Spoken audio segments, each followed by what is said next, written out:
이 시간 주의 말씀을 증거하게 되었습니다. 두려운 마음으로 이 자리에 있사오니 사람의 생각과 뜻이 아닌 하나님의 마음, 하나님의 뜻을 전하는 온전한 말씀의 시간이 되게 하여 주옵소서. 이 말씀이 우리 인생을 변화시키게 하여 주시옵시고 우리의 앞날을 변화시켜 우리로 하여금 하나님의 뜻을 이루어드리는 삶으로 살아가게 하여 주시옵소서. 성령이여 충만히 이 시간 역사하여 주시옵소서. 모든 것 주님께 맡겼고 감사하며 예수님의 이름으로 기도하옵나이다. 아멘. 어느 청년이 여관에 들어와서 주인 아주머니의 방으로 이제 안내를 했다고 합니다. 근데 이 청년이 가방을 하나 가지고 왔는데, 큰 가방을 하나 가지고 왔는데, 알고 봤더니 그 가방 안에, 큰 가방 안에 돈이 가득 있는 거예요. 그러면 여기에는 나와 있지 않지만 아마 5만원짜리가 가득 들어있었나 봅니다. 이건 제가 덧붙인 겁니다. 그래서 이 여관 주인이 깜짝 놀라서 이 아주머니께서 남편에게 얘기합니다. 아니 저기 몇 호실에 묵고 있는 청년 보니까 가방에 돈이 가득 들어있거든요. 5만원짜리더라. 둘이 상의를 하고 혹시 저 까먹고 그냥 내버려두고 가게 할 수 없을까? 가방 놓고 가게 할 수 없을까? 이 고민을 하는데 남편이 얘기를 합니다. 여기 좋은 방법이 있어. 뭐든지 잘 까먹게 하는 약이 하나 있다. 천년묵은 까마귀의 진액이래요. 뭐 여기 그냥 써있어요 이렇게. 이건 저녁밥 먹을 때 그 청년의 밥 속에 섞으면 돼 라고 얘기를 했습니다. 그래서 이 천년묵은 까마귀 진액이 들어있는 저녁밥을 이 청년이 먹었어요. 그리고 다음날이 됐습니다. 이제 주인 아저씨가 이제 아내에게 묻습니다. 어떻게 그 청년 가방 놓고 갔나? 라고 물어봤는데 아내가 이렇게 대답합니다. 아니 가지고 갔던데? 이상하다. 거기다가 까마귀 진액 넣지 않았어? 라고 얘기했더니 넣었다는 거예요. 먹었어? 먹었다는 거예요. 효과가 없었단 말이야? 아니야, 효력이 있었어. 어떤 효력이 있었어? 라고 물어봤더니 이렇게 대답을 합니다. 가방은 가져가고 숙박비를 까먹고 그냥 갔어. 까먹기는 까먹었는데 돈만 다 가져가고 숙박비는 안 냈다고 하니 슬픈 전설이 있습니다.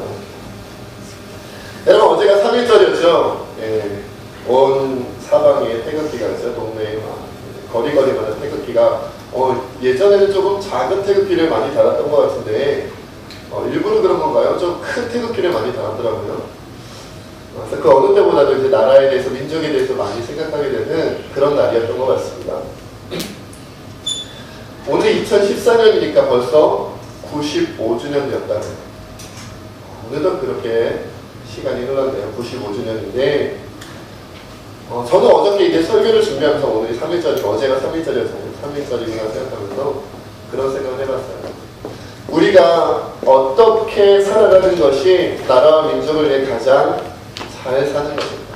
나라와 민족을 위해 우리가 어떻게 살아야 될 것인가 이렇게 고민하는 가운데 하나님께서 저에게 그런 마음을 주셨습니다. 그리스도인이 자신의 신앙을 잘 지키고 바로 세우는 것, 그것이 가장 큰 나라 사랑이고 가장 큰 민족 사랑이라는 것. 아멘. 아멘이 별로 크지 않으신가 보니까 그렇게 동의 안 하시는가 봐요. 여러분 우리가 믿음을 바로 세우는 것이 가장 큰 나라 사랑이고 가장 큰 민족 사랑입니다. 아멘. 우리가 다른 많은 일들을 할 수 있죠. 역사를 가르칠 수도 있고 여러 가지 나라에 대한 미래의 나라를 위해 봉사할 수 있고 헌신할 수 있는 여러 가지를 가르칠 수도 있고 여러 가지를 심어줄 수 있겠지만 그러나 그 가운데 가장 중요한 것은 뭐냐면 우리가 기독교인으로서 하나님의 사람으로 바르게 세워지는 것이 나라를 위해 민족을 위해 가장 중요한 일이다라는 거예요. 여러분 우리가 캠프 동영상을 봤습니다만 지난 월요일부터 수요일까지 아동부 캠프가 있었습니다. 그리고 하나님께서 정말 우리 아이들에게 크고 놀라운 은혜를 많이 부어주셨어요. 저도 우리 전사님께서 21년 말씀하셨는데 저보다 오래 사역하셨더라고요. 저는 10몇 년, 98년도부터 이게 몇 년 됐네, 아무튼 여러 해가 됐는데 그 기간 동안에 저도 많은 캠프와 수련회를 경험해봤지만 이번 캠프가 정말 놀라운 캠프였다라고 저도 고백할 수밖에 없는 하나님의 역사를 체험한 것 같습니다. 아이들이 은혜 받는 모습, 변화되는 모습을 보면서 저에게도 어떤 확신이 있었냐면 정말 이 가정과 교회 그리고 이 나라 이 민족을 세우고 깨우기 위해서는 어린 아이일 때부터 정말 저 아이들이 기도하고 신앙으로 바르게 세워져 나아가는 그것 이상이 없겠다. 우리 가정이 회복되고 우리 교회가 새로워지고 이 나라 이 민족이 정말 하나님 앞에 바르게 살아가게 하기 위해서는 정말 이 나라 이 민족을 지켜나가며 정말 아름답게 성장하고 성숙하고 발전해가기 위해서는 어릴 때부터 신앙을 지키는 수밖에 없다. 그리고 그 신앙을 지키게 하는 데 있어서 가장 먼저 우리가 해야 되는 것은 무엇이냐면 기도를 깨우는 것부터 해야 돼. 기도하는 것부터 해야 돼. 기도를 가르쳐야 된다. 기도가 몸에 익어야 된다. 기도로 살아가게 만들어야 된다는 거예요. 그래서 오늘날 우리에게 많은 위기가 있죠. 어떤 위기가 있습니까? 정치적으로도 많이 불안하죠. 정말 보수냐 진보냐, 그죠? 또 우리가 좌파냐 우파냐 이런 쪽으로 막 나뉘어가지고 서로 싸우고 야당이냐 여당이냐 싸우고 말이죠. 경제적으로도 1%의 부자들만 잘 살고 나머지 서민들은 다 힘겹고 어렵다 이런 얘기들도 들려오고, 또 아시다시피 저 북녘 땅에서는 얼마 전에도 막 미사일을 쏘고 막 그랬더라고요. 그런 일들이 계속 언제 무슨 일이 일어날지, 정말 전쟁이 일어나지는 않을까 그런 두려움이 바로 우리 동포에게서 있지요. 뿐만 아니라 요즘에는 중국인이 일본인이 미국인이 주변 강대국들이 우리가 둘러싸여가지고 그 속에서 어느 쪽 눈치 보면서 살아야 되는가 이런 고민 속에 우리가 날마다 살아가고 있어요. 뿐만 아니라 국내적으로 보면 또한 그렇게 서민들이 힘들고 어려운 여러 가지 국제 정세나 나라 안에 여러 가지 문제들이 있다 보니까 이제는 우울증이라는 얘기를 너무 심심치 않게 들을 수 있죠. 우울증 걸렸다는 얘기 너무 많이 들어서 이제는 우울증 걸렸다고 해도 별로 놀랍지도 않아요. 그러다 보니까 뭐가 많아졌어요? 자살 건수도 많아지고, 우울증이니 자살이니 이혼이니 이런 일들이 너무 아무렇지도 않게 이게 너무 흔한 일이 돼버렸다는 거예요. 그리고 흉악한 범죄들도 너무 많아졌습니다. 어제 저도 몰랐는데 그것이 알고 싶다에 남편이 아내를 살해하고 완전 범죄를 이렇게 숨겼던 내용들이 나왔다고 하더라고요. 저는 그거 못 봤는데 또 이렇게 저에게 알려주시는 분이 계셨어요. 이제는 점점 사람들이 똑똑해지는데 그 똑똑함을 뭘 하냐면 어떻게 더 교묘하게 무섭고 끔찍한 죄를 저지를까 그쪽으로 머리를 쓰기 시작했다. 우리나라 사람들이. 그러니까 정말 너무나도 힘겹고 어려운 삶을 우리가 살아가고 있습니다. 그런데 이것들이 다 보면 뭘로 느껴져요? 우리 상황, 우리 환경에서 오는 위기라고 느껴지죠. 정치적으로 어렵다. 환경이죠. 경제적으로 어렵다. 우리 상황이잖아요. 북녘 땅의 문제, 여러 가지 주변 강대국들의 눈치 봐야 되고, 이 나라에 막 우울증이 많아지고, 그래서 가정이 깨지는 게 많아지고, 자살이 많아지고, 저마다 가정이 해체되고 말이죠. 아이를 낳지 않는 점점 고령화 사회가 되어가고 있고, 이제 이래저래 문제가 없는 것이 없는데 이런 환경 속에 이런 상황 속에 우리가 살려니까 너무 힘들다. 이건 정말 위기가 아닐 수 없다는 거예요. 그래서 우리는 내가 이런 상황과 이런 환경 속에서 사는 것이 위기다라고 생각한다는 거예요. 그런데 하나님께서는 우리에게 그렇게 보시지 않아요. 하나님께서 보시는 위기는 이 상황과 환경이 위기라고 보시는 게 아니라 뭐가 위기이겠어요? 우리가 믿음을 잃어버리는 것, 그리스도인들이 믿음을 잃어버리는 것이 위기다라는 거예요. 여러분, 믿음을 잃어버렸기 때문에 우리가 무엇도 잃어버렸냐면 기도도 잃어버렸어요. 기도도 많이 잃어버렸어요. 기도의 흉내는 많이 내지요. 기도의 흉내는 많이 내요. 하지만 기도에 대한 확신과 믿음은 많이 잃어버렸습니다. 여러분, 기도의 믿음을 잃어버린 오늘날 한국교회 성도들의 모습, 오늘날 목회자들의 모습을 보면 안타깝다부터 이제는 좀 처참하다, 비참하다는 생각이 들 정도로 기도를 안 해도 너무 안 하는 시대가 되었다는 거예요. 그런데도 아무렇지도 않게 교회에 와서 아무렇지도 않은 모습으로 예배를 잘 드리고 아무렇지도 않게 일주일을 잘 사는, 그럼 마치 여러분 가족들끼리 집에 가서 여러분 일주일 동안 몇 마디 하면서 사세요? 많이 대화하면서 사시죠? 가족들끼리 남편과 아내와 부모님과 자식들과 서로 대화 많이 하시죠? 같이 밥도 먹고 웃으면서 떠들면서 그렇게 얘기하시죠? 그렇게 일주일 동안 사시잖아요. 그렇다고 끄덕끄덕 하시는 분은 다행이고요. 오늘날 많은 가정들이 서로 대화하지 않고 서로 가족들끼리 오히려 불편해하고 서로 어색해하고 마지못해 같이 살고 있고 그렇잖아요. 그런데 그것보다 더 심각한 것이 우리가 일주일 동안 하나님과 무엇을 하네요? 대화하지 않아요. 하나님과 같이 사는데 아무 말도 안 하는 거예요. 서로 따로따로 몸은 붙어 있는 것 같지만 서로 떨어져 있는, 서로 떨어져 있는 것 같아요. 같이 살고 있지만 별거하고 있는 부부와 같은, 같이 살고 있지만 이혼한 거나 다름없는 그런 부부와 같은 모습으로 우리가 하나님과 살고 있다는 것이죠. 자, 그 모습을 볼 때마다 그런 마음이 듭니다. 이건 정말 안타깝다는 말로는 표현이 부족하다. 안타깝다는 말. 그러나 주님은 우리에게 말씀하십니다. 오늘 있다가 내일 아궁이에 던져지는 들풀도 하나님이 이렇게 입히시거든 하물며 너희가 뭐냐 믿음이 작은 자들아 그러므로 염려하여 이르기를 무엇을 마실까 무엇을 먹을까 무엇을 마실까 무엇을 입을까 하지 말라 이렇게 말씀하고 계세요. 여러분 우리가 왜 기도하지 않느냐 왜 우리가 더 하나님 앞에 나아가지 않느냐 이 세상 걱정과 염려와 근심에 사로잡혀서 그거 해결하느라 그런 거잖아요. 어떻게든 먹고 살아야겠기에 어떻게든 자녀도 먹여야겠기에 어떻게든 우리 먹고 살아야 되기 때문에 이것저것 하다 보니까 거기에 지치고 거기에 나의 마음과 생각을 다 쏟아붓고 거기에 내 모든 일주일 동안의 삶의 모습을 다 투자하다 보니까 기도할 시간이 없어요. 말씀을 읽을 시간이 없어요. 하나님을 찾을 시간이 없는 거예요. 그러나 주님 뭐라고 말씀하세요? 들풀도 오늘 있다가 내일 아궁이에 던져지는 들풀도 내가 챙긴단다. 얘가.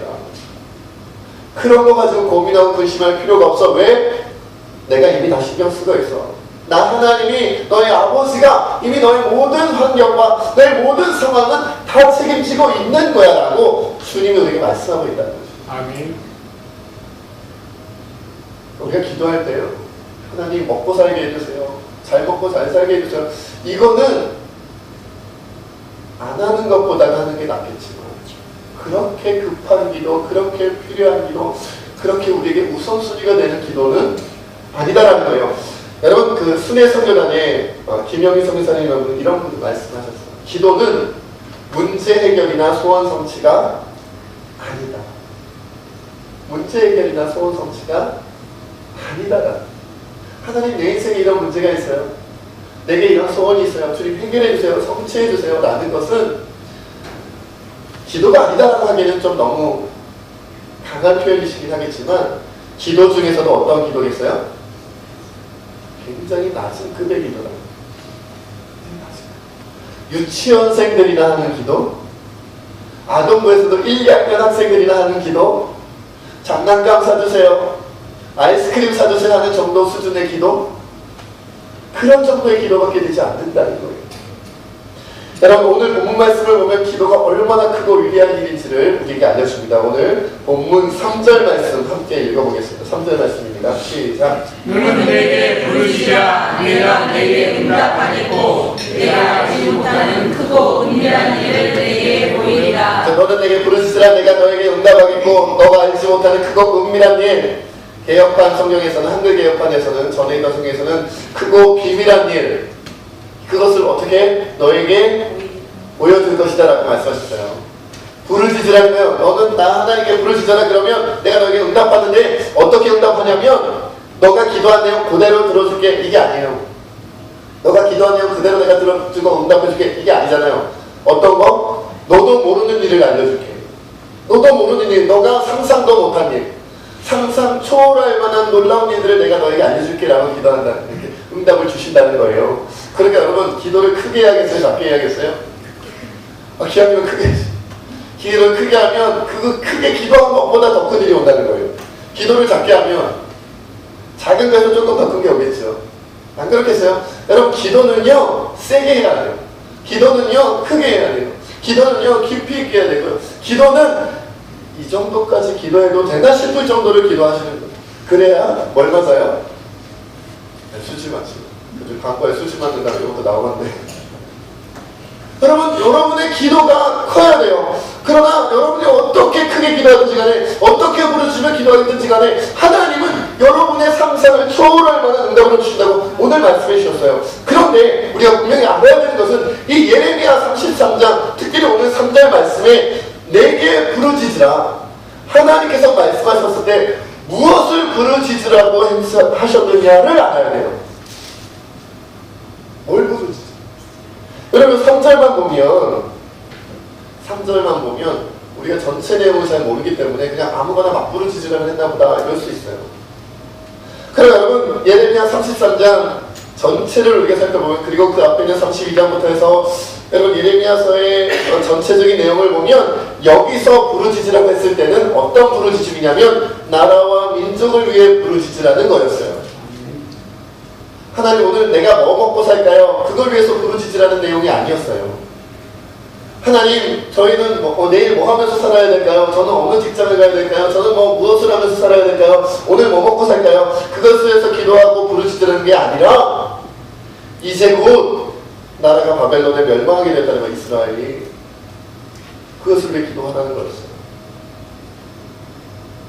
아무리 봐도 이스라엘이 소망이 없었거든요. 예레미야가 보기에도 주변 모든 정세를 둘러볼 때도 소망이 없는 나라, 이 나라의 운명이 다 했단 말이에요. 이 나라가 이제 곧 끝나게 생겼어요. 그러니까 그냥 조금이라도 버틸 수만 있어도 다행이다 싶은 그런 마음이 있었는데 하나님은 부르짖으라는 거예요. 부르짖으면 어떻게 한다? 너도 알지 못하는 크고 은밀한 일, 비밀한 일을 너에게 보여줄 것이다. 그러니까 이것이 너 한 사람에게 보여지는 놀라운 일이 아니고 너희 가족 정도에게 보여지는 놀라운 일이 아니고 너희 교회 몇 명 모이는 그 정도의 놀라운 일이 아니고 이 나라 이 민족을 변화시키고 더 나아가서는 세계 열방을 움직이게 만드는 어마어마한 일을 너의 기도를 통해 보여주신다는 거예요. 아멘. 저에게 쪽지 하나가 왔어요. 문나현.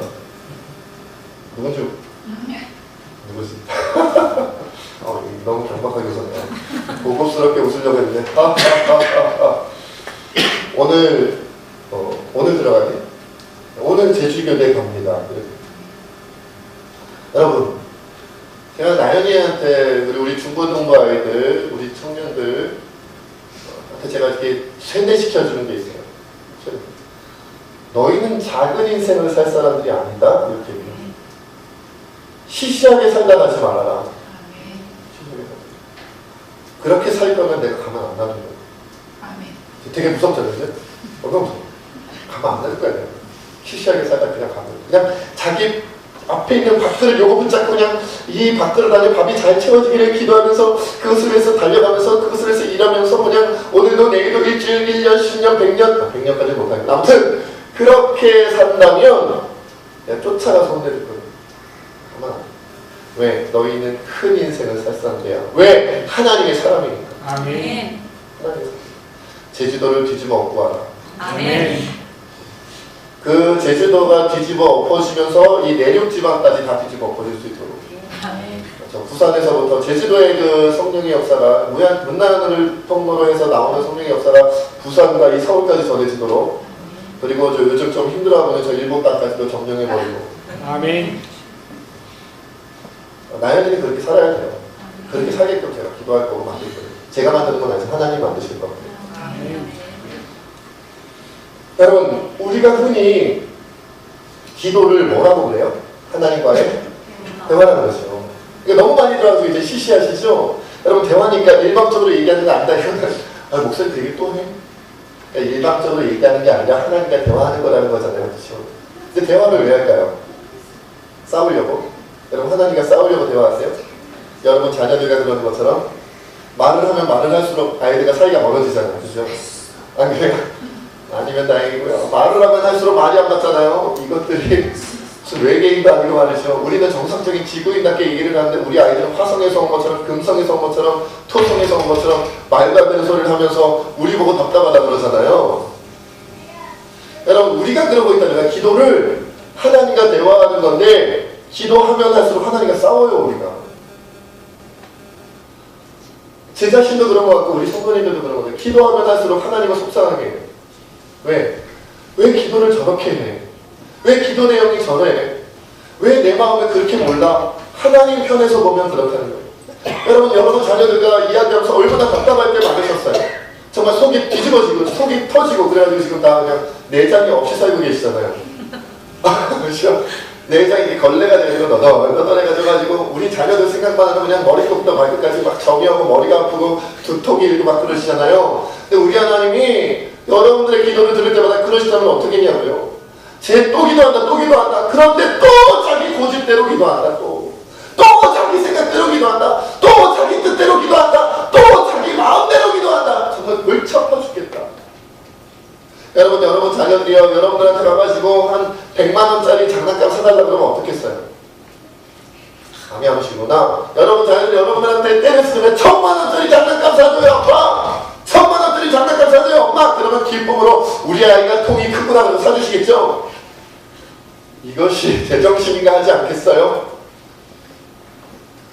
안 된다고! 안 된다고! 야, 이 1000만 원이 네 집 K 이름이냐? 네 집 A 이름이냐? 아무리 설득을 해도 고집을 꺾지 않는 거예요. 안 돼, 아빠! 나는 무슨 일이 있어도 1000만 원짜리 장난감 다 내고 말 거야. 아빠, 나는 내 장난감으로 벤츠 자동차가 필요해. 아빠, 나는 내 장난감으로 롤스로이스 자동차가 필요해. 제가 아는 자동차 이름 다 나와요.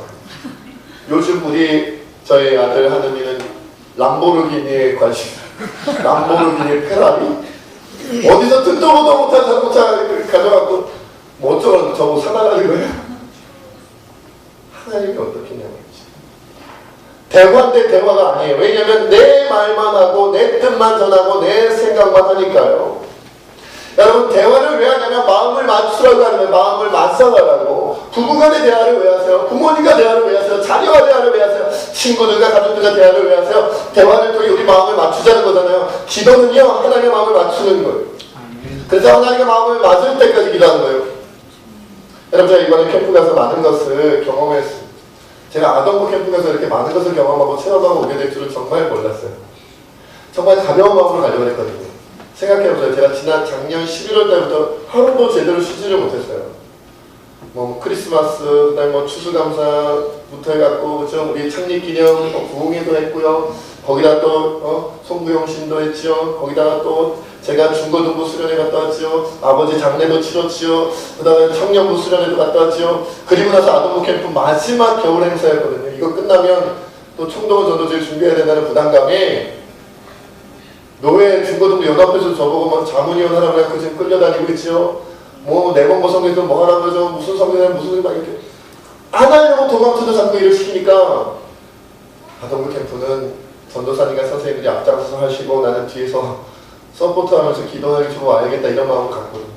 그런데 첫날부터 하나님께서 저를 가만 내버려 두시질 않아요. 제가 아이들에게 도전을 받았어요.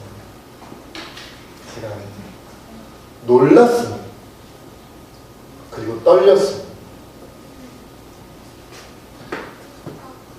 제가 우리 전도사님만큼 21년을 한 것은 아니지만 제가 아동부, 중고등부, 청년부, 장년부, 수련회, 부흥회 어마어마하게 다녀봤습니다. 아마 횟수로 따지면 몇백 번은 갔을 거예요. 1000번이 넘어갈지도 모릅니다. 워낙 많이 갔기 때문에. 저 어릴 때부터 쫓아다녔지. 그런데 그 어느 때보다 이번 캠프는 저에게 놀라운 충격과 같은 경험이었어요. 그리고 생각했습니다. 하나님 왜 이런 걸 보여주셨을까? 궁금하시죠? 뭘 봤는지? 네. 다시 보셨으면서 시간이 부족해서 다 지금 이 순간 이 자리에서 다 공개하지는 못할 것 같아요. 시간이 부족합니다. 분명한 것은 제가 이런 마음을 품었습니다. 어쩌면 이 아이들이 조만간 나를 뛰어넘을지도 모릅니다. 목사를 뛰어넘을지도 모릅니다. 그리고 그런 생각이 들었습니다. 우리 선생님과 그런 얘기를 했어요. 자칫 잘못하면 우리 아이들이 하나님께서 부어주시는 그릇의 크기가 있잖아요. 우리 부모님들과 우리 성도님들이 아이들을 감당하지 못할지도 모르겠다. 아멘. 그런 감사함과 두려움이 동시에 찾아왔습니다. 우리가 이 아이들을 감당할 수 있을까? 우리가 이 아이들 제가 경험한 것을 뛰어넘으려 하는 아이들, 하나님께서 더 부어주시려고 하는 아이들을 정말로 우리가 감당할 수 있을까? 우리 수준에서 생각할 텐데, 우리 수준에서 넌 요 정도면 되라고 우리가 제안할 텐데, 장차 사도 바울이 되어야 되는 아이들, 베드로 사도와 같이 쓰임받아야 할 아이들, 모세처럼 다윗처럼 바울처럼 쓰임받아야 되는 아이들을 너 그냥 교회 성도로 만족해. 나이 되면 다 집사 되고 나이 되면 다 권사 되고 장로 되고 안수집사 다 되는 거야. 그냥 교회 학교 봉사 하나 정도 하고 아니 뭐 성가대 봉사를 하든지 뭐 선교회장이나 뭐 구역적이나 하면서 그냥 우리 하던 대로 하자 이럴 것 같아요. 요 정도로 멈출 거예요. 왜? 너 지나쳐라고 분명히 하실 거고. 근데 아마 우리 아동 학부모님들 가운데는 이런 분들도 계실지 몰라요. 똑같던데요? 캠프 갔다 와서 별로 다른 생각 없던데요? 여전히 말하는 거, 여전히 까불고, 여전히 게임하고, 여전히 뒹굴고 막 그러던데요? 저는 목회자의 눈으로 봅니다. 목회자의 눈. 자, 이래봬도 수련의 부흥의 경력이 꽤 됩니다. 제가 굉장한 고수라고는 말씀 못 드리겠지만 적어도 은혜 받고 기도하는 것에 대해서는 저도 제법 안다고 생각합니다. 교만해서 죄송합니다. 그런데 제 목회 경력과 제 신앙의 경력에서 제가 경험하고 체험한 것들을 놓고 볼 때 우리 아이들은 상당합니다. 그게 제가 생각했어요. 당장 아동부뿐만 아니라 중고등부부터 개혁해야 합니다. 이 아이들이 중고등부 가서 다 망가뜨려질 수도 있고 청년회 가서 다 망가뜨려질 수도 있다는 생각을 했습니다. 여러분, 분명히 제가 말씀드리건데 하나님은 우리 아이들을 보고 계십니다. 아멘. 그리고 우리가 경험하지 못한 것들을 자꾸 일으키려고 하시는 걸 느껴요. 제가 목사로서 얘기하는 거예요. 문제는 우리가 그걸 경험해 본 적이 없고 그것을 생각해 본 적이 없고 고민해 본 적이 없어. 다른 고민하느라, 다른 생각하느라, 다른 것에 매여 있느라 그것을 고민해 본 적이 없고 그것을 준비해 본 적이 없고 그것을 계획해 본 적이 없기 때문에 분명 우리가 부모임에도 불구하고 목회자임에도 불구하고 교사임에도 불구하고 우리라는 존재가 잘못하면 우리 아이들의 앞길을, 신앙의 앞길을, 정말 하나님의 나아가는 그 멋진 인생의 앞길을 우리가 가로막을지도 모른다는 거예요. 그래서 제가 하나님께 기도했습니다. 하나님, 제가 몇 번이나 하루에 3시간씩 기도하려고 시도했다가 조금 하다 말고 했는데 제가 이번 캠프 때 하나님께 말씀드렸어요. 하나님, 이제부터 제가 하루 3시간씩 기도할게요. 죄송해요. 그동안 그렇게 채우지 못해서. 제가 여러분들께 제안합니다. 우리 하루에 30분 정도는 기도합시다. 아멘. 30분 정도. 매일 일주일에 한 번 말고. 여러분, 사랑하는 스님교회 성도 여러분, 여러분에게 있어서 여러분에게 신앙의 전성기가 언제였나요? 10년 전이셨습니까? 20년 전이셨습니까? 아니면 30년 전이셨습니까? 여러분 20대 때 젊은 청년일 때 신앙의 전성기였나요? 아니면 30대 때였나요? 아니면 여기 계시는 한 40대쯤에 신앙의 전성기였던 분들 계십니까? 정말 제일 내 인생에서 가장 말씀 많이 읽고 가장 기도 많이 하고 가장 열심히 전도하고 가장 열심히 선교했던 그때가 언제십니까? 저마다 다르시겠지만 난 이때가 제일이었어요. 제가 여러분에게 제안합니다. 우리 신앙의 전성기가 지금이 되도록 합시다. 아멘. 내 나이는 이미 50이 넘었습니다. 내 나이는 지금 60이 넘었습니다. 내 나이는 70이 넘었고 내 나이 80이 넘었습니다. 우리 교회는 이제 80 넘으신 분들까지 계십니다. 목사님 무슨 전성기입니다. 아니요. 우리가 젊은이들처럼 뛰어다니지도 못하겠죠. 그건 못합니다. 저도 이번에 느낀 게 이제 뛰고 나니까 후유증이 옛날 같지 않아요? 이렇게 얘기하면 또 새파랗게 젊은 목사님이 그런 얘기 한다 할지 모르겠습니다만은 제가 이번에 중고등부 캠프도 그렇고 아동부 캠프도 갔다 와서 후유증이 지금 감기로 지금 고생하고 있고요. 힘들어요. 그런데 기도는 뛰어넘을 수 있습니다. 제 경험상 연세 드신 분들이 훨씬 기도를 잘 하실 수 있더라고요. 제가 저 상도터널에 있는 상도교회 출신인데 기억나요. 할머니 전도사님이셨던 것 같아요. 전도사님이신데 은퇴하신 분. 이분은 제가 한번 말씀드렸던 것 같은데 아무튼 새벽 기도든 철야 기도든 오시면 이분보다 늦게 나가는 분이 없었어요. 딱 자리를 틀고 앉으면 궁금해요. 도대체 몇 시간을 기도하고 가시는지. 좋게 못해도 제 생각에 한 2시간, 3시간을 넘게 기도하시는데 자리에 앉았다. 그때 느꼈습니다. 젊은 사람들이 아무리 난리를 쳐도 연세 드신 분들이 기도로 단련된 분들의 기도를 이길 수는 없고, 기도로 신앙의 전성기를 지금 가져오십시오. 아멘. 지금 나가서 여러분들이 교회에서 뭔가 뛰면서 율동을 한다든지 우리 아이들과 뒹굴면서 무엇을 한다든지 그럴 수는 없겠죠. 저도 그러지는 못할 거라고 생각을 합니다. 연세 드신 분들이 그렇게 하지는 못하실 거예요. 그러나 적어도 여러분의 기도의 소리는 하나님을 향해 울릴 수가 있고, 그 기도의 소리로 말미암아 잃어버렸던 지나간 것 같았던 신앙의 전성기가 다시금 여러분에게 오게 만들 수 있어요.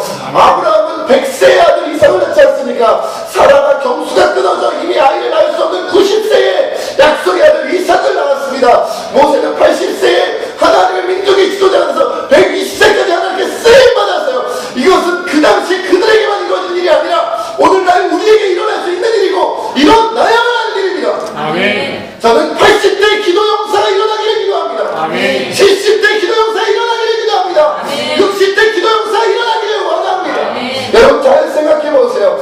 여러분 조지밀러 목사님이 그런 말씀을 했었어요. 나는 4시간이라고 1시간 기도하는 것이 5시간 계속해서 일하는 것보다 더 낫다는 사실을 확신합니다. 이 말은 뭡니까? 4시간 일했다면 무조건 1시간은 기도해야 된다는 거예요.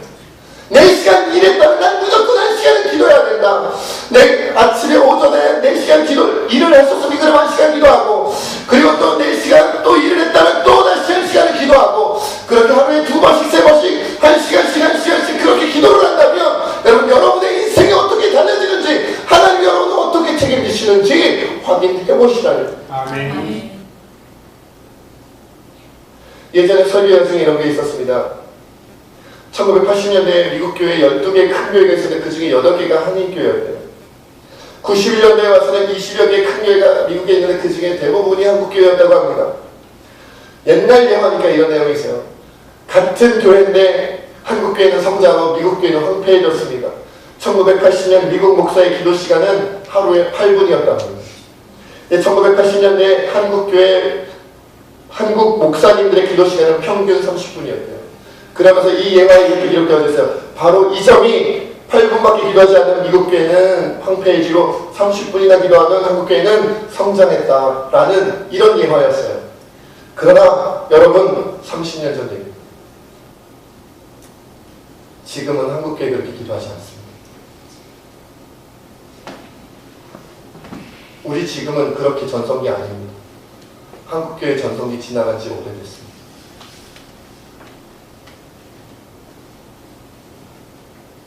어떤 선교사님이 그런 말씀하십니다. 2만 명씩 3만 명씩 모이던 집회가 있었는데 지금은 500명 모이기 힘들다. 기도원이 여기저기 계속해서 문을 닫고 있고, 그러면 우리가 기도원 아니고 교회에서 기도하느냐, 자기 집 골방에서 기도하느냐, 그것도 아니잖아요. 기도하세요? 집에서? 골방에서? 1시간씩 2시간씩 기도하십니까? 아니잖아요. 새벽 기도도 점점 텅텅 비어갑니다. 금요 기도에도 교회들마다 점점 사라져나갑니다. 이제는 기도하지 않는 시대입니다.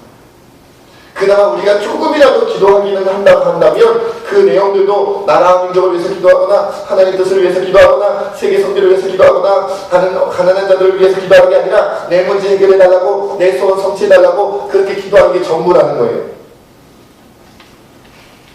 여러분, 우리부터 한국교회 전성기를 다시 되찾아와야 돼요. 기도밖에 없습니다.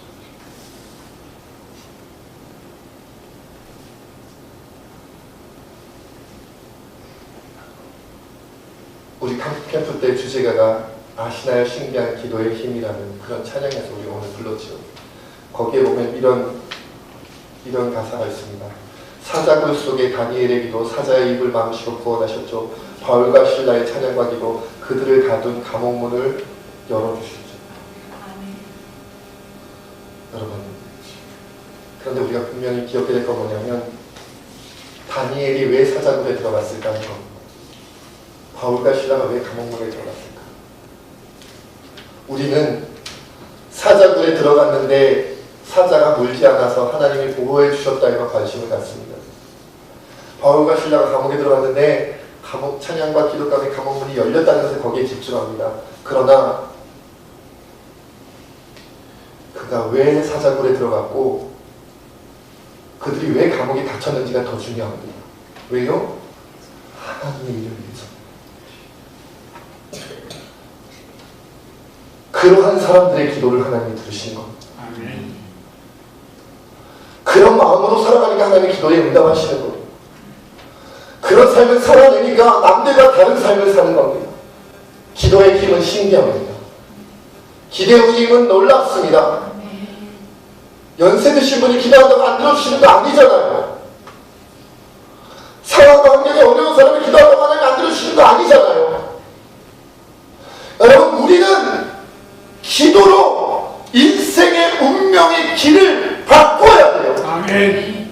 여러분, 나이가 너무 많으신가요? 여러분, 삶이 너무 어려우신가요? 너무 바쁘고 너무 힘겨운 삶을 살아내느라 기도로 인생을 바꾸기에 너무 늦었다, 난 안 된다라고 생각하시나요? 아닙니다. 하나님은 못하시는 일이 없으십니다. 아멘. 하나님 못하시는 응답이 없으십니다. 무슨 기도라 할지라도, 무슨 하나님의 역사라 할지라도 하나님께 그 힘과 능력이 그 하나님의 역사에 사로잡히기만 한다면 하나님이 다 하실 수 있어요. 아멘. 마지막으로 한 가지만 이야기하고 계시겠습니다.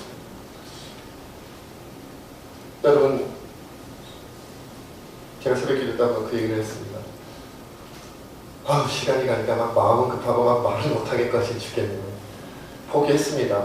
나중에 뭐 설교 길었다고 오줌 듣죠. 여러분, 새벽 기도 때 제가 그런 마음 하나님 부어주셨습니다.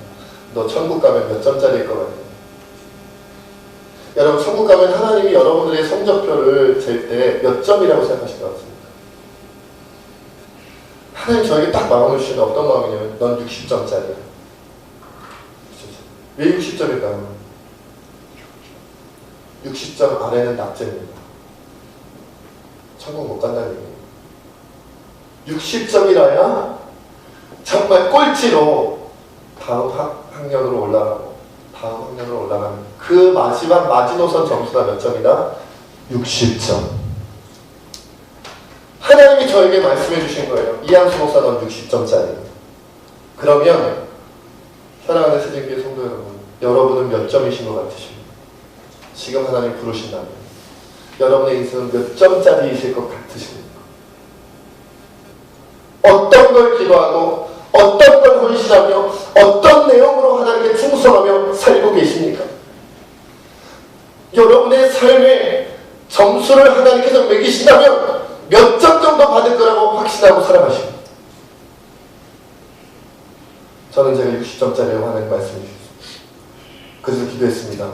5점 높이려고 3시간씩 기도하려고, 65점을 향해 달려가려고 3시간씩 기도해야지. 그래서 5점쯤 올라간 것 같으면 한 5시간 기도만으로는 안 되니까 하루에 한 10명씩 20명씩 전도하고, 그리고 찬양하고 예배하고 죽어가는 사람 살리고 가난한 자들 병든 자와 함께 해주고, 정말 내 인생의 모든 부분 가운데 하나님의 역사에 아니면 안 되는 일들로 내 인생 전부, 내 생활 전부, 내 삶의 전부를 꾸며서 언젠가 하나님이 허락해 주시기만 한다면 80점짜리 90점짜리 인생으로 하나님은 당당히 웃으면서 기쁨으로 감사함으로 맞이하려고요. 그러나 그때까지는 달려가기를 멈추지 않으려고요.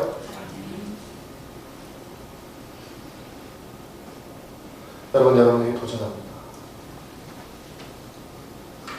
몇 점이라고 생각하십니까? 지금부터 점수를 올려주시죠. 그리고 아동부, 중고등부 학부모님들, 청년부 학부모님들께 부탁드립니다. 분명 조만간 여러분들을 뛰어넘어서 힘드실 겁니다. 우리 아이들, 우리 자녀들. 얘가 너무 기도밖에, 너무 예배, 너무 교회, 너무 하나님, 너무 예수님, 공부 좀 해라 라는 말과 다른 데로 관심 가져봐 이런 말을 제가 보기엔 조만간 하게 될 것 같습니다. 그때 하나님 앞에 이삭을 바치는 아브라함의 심정으로 들으십시오. 아멘. 분명 감당이 안 되실 겁니다. 얘가 갑자기 왜 이래?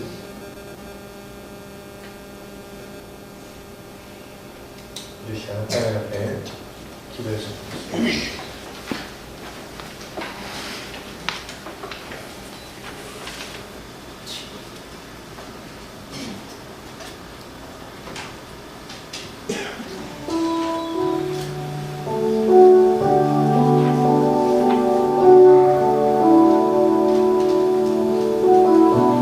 삭개오가 생각납니다.